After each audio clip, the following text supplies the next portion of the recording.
আসসালামু আলাইকুম, সবাইকে ঈদ মুবারক। তারপর বলো কেমন আছো তোমরা? আশা করি সকলেই তোমরা সবাই ভালো আছো। আল্লাহর রহমতে আমিও অনেক বেশি ভালো আছি। তো বেশি ভালো থাকার কারণ একটাই, যেহেতু আমি শহর থেকে গ্রামে চলে আসছি ঈদ করার জন্য। আর গ্রামে থাকলে ভাই এমনিতেই আমি আলাদা একটা শান্তি পাই, অনেক ভালো থাকি গ্রামের মধ্যে।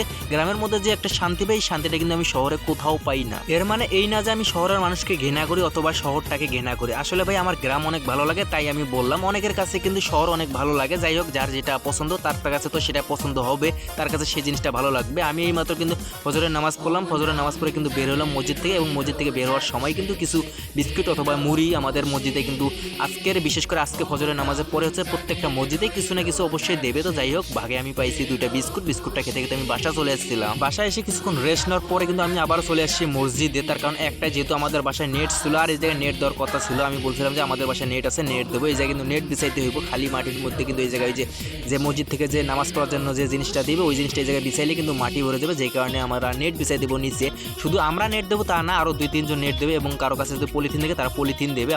আমার বাসায় যেহেতু নেট ছিল, আমি বলছিলাম যে ভাই আমাদের নেট আছে, আমি নেট একটা দিয়ে দেবো। এবং আরও যাদের কাছে নেট আছে তারা নেট দিছিল। এরপর যদি নেটটা বিছাই নিছিল, এবং যে পলিথিন দিছিল অনেকে পলিথিনও বিছাই নিছিল। এরপর হচ্ছে যে মসজিদ থেকে যে কাপড়টা করে দিয়েছিল, সেই কাপড়টা কিন্তু যার যার মতন মানে নিজের মনে করে সবাই কিন্তু বিছাই নিতে আছে। এই জায়গায় কিন্তু ওইরকম কমিটি অথবা মানে কিছু পোলাপান দায়িত্ব নিজে কাজ করে, এই জায়গায় একদমই ওই জিনিসটা নাই। সবাই নিজের মনে করে কিন্তু কাজ করতেছে। যেহেতু আমাদের এখানে তেমন মানে পরিবার নেই, প্রায় 70টার মতো নাকি পরিবার আছে এই জায়গায়, সবাই কিন্তু নিজের মনে করে কিন্তু এই কাজগুলো করতে আছে। আর আমাদের এই জায়গায় কিন্তু এই চরজোরে কিন্তু শুধু একটাই মসজিদ, আর কোনো মসজিদ নেই। এই মসজিদেই কিন্তু নামাজ অনুষ্ঠিত হবে একটু পরে ইনশাআল্লাহ। আমাদের মসজিদটা কিন্তু একদমই এলাকার মাঝখানে তৈরি করছে, এবং সাথে কিন্তু একটা মাদ্রাসা আছে, ছোট একটা নুরানি মাদ্রাসা আছে। তো এই জায়গায় যে মসজিদটা তৈরি করছে একদমই মাঝখানে, চারিদিকে কিন্তু হচ্ছে যে ধান খেত, বর্তমান ধান খেত, যেহেতু ধানের সিজন, এবং চতুর্দিকে ধান চাষ করছে আমাদের শ্রমিক ভাইরা।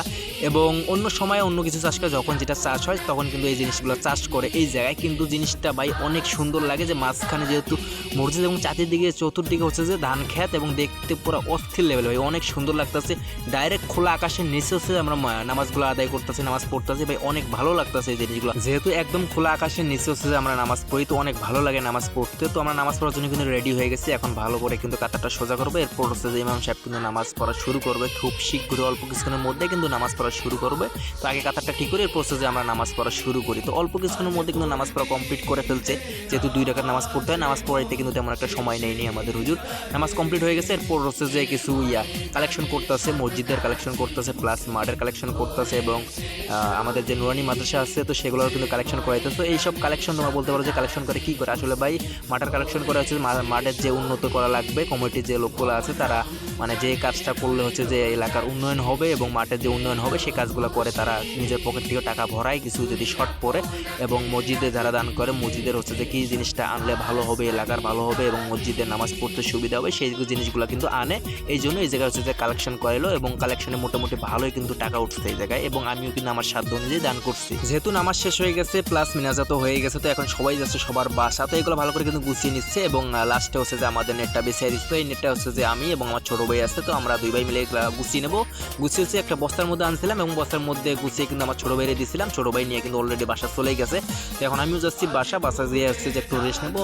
খাবার এখনও খাইনি, সকাল থেকে ভাত এখনও খাইনি, শুধুমাত্র মিষ্টি মুখ করে গেছিলাম, এবং এখন যে হচ্ছে যে খাবার খাবো, খাবার খেয়েছি আবার রেস্ট নেবো। সকালবেলার খাবার খেয়ে কিছুক্ষণ বাসায় রেস্ট নেওয়ার পরে কিন্তু আমি চলে আসি একদমই খোলা আকাশের নিচে আমাদের নদীর সাইডে। আমি যে জায়গায় দাঁড়িয়ে আছি এখন, এই জায়গায় হচ্ছে যে আমাদের আগে নদী ছিল, এখন নদী নাই, নদীটা শুকিয়ে গেছে। হয়তো বা বন্যার সময় নদীটা আবার চালু হবে। মানে আমাদের এখানে যখন পানি শুকিয়ে যায় তখন কিন্তু পানি এমন থাকে না, মানে তেমন একটা থাকে না, এবং যখন বন্যা হয় তখন কিন্তু আমার বাসায় পর্যন্ত পানি উঠে যায়, এমন একটা অবস্থা হয়ে যায়।